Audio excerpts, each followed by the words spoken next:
It is September 5th, 2017. This is the Watchman News, and I'm Mike Callahan. I've talked about it many different times about the agenda that is going on, and I've talked about it being a global agenda. This isn't just the United States. This is everywhere. So we've seen them start demanding the removal of statues here in the United States. Now, if you go back and you look at history, you're going to see these different genocidal regimes started out early with removing statues, removing every bit of history they could, burning books. And while we're not at the book burning quite yet, typically, if again you look at history, they usually go after the statues and stuff first. They do it incrementally, just like they've done pretty much everything that's changed the landscape and the fabric of morality in our country and in the world.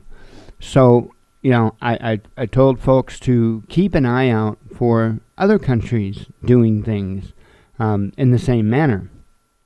Very interesting.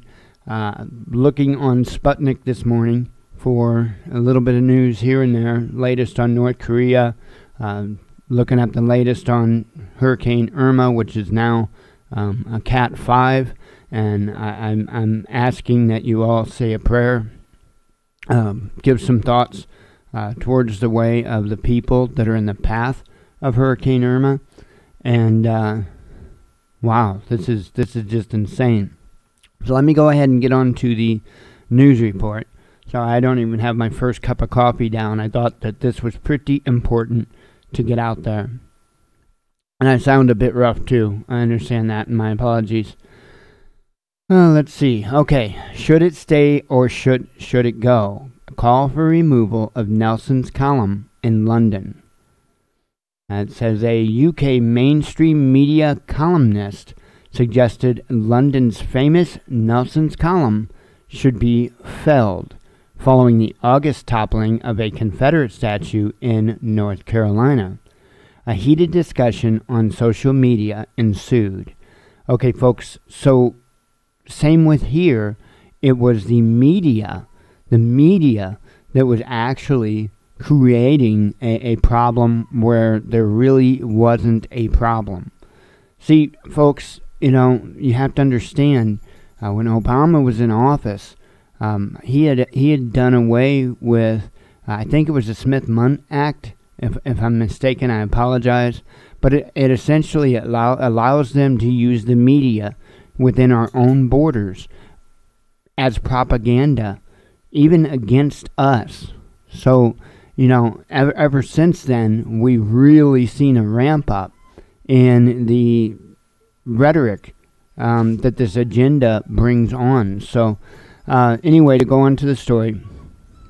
The August scuttling of the statue of a Confederate soldier in Durham, North Carolina by activists sparked intense debate about whether monuments to controversial historical figures, particularly those connected with the support for slavery, should remain standing or be scrubbed permanently.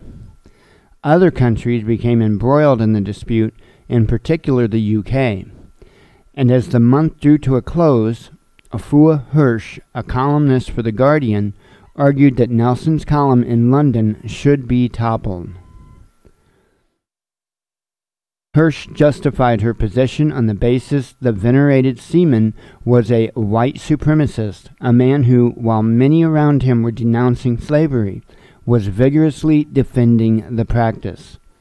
Britain's best-known naval hero, so idealized that after his death in 1805 he was compared to no less than the God who made him, used his seat in the House of Lords and position of huge influence to perpetrate tyranny, serial rape, and exploitation organized by West Indian planters, some of whom he counted among his closest friends, Hirsch wrote. Social media users expressed their reactions to the idea of removing Nelson's column, with some criticizing or agreeing with the suggestion and others plainly expressing irony and sarcasm.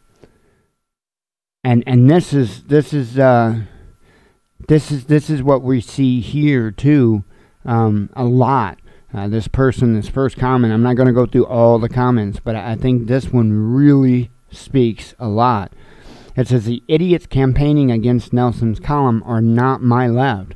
They are part of a new set of alt-left misrepresenting me and the true left. And that's what's happening here, folks. The media is really exaggerating the amount of people that are behind this destruction of history.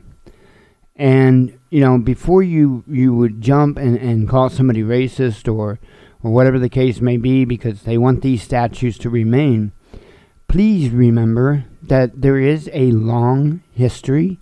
You can study, I can study, anybody that wants to put a little bit of time and effort into it.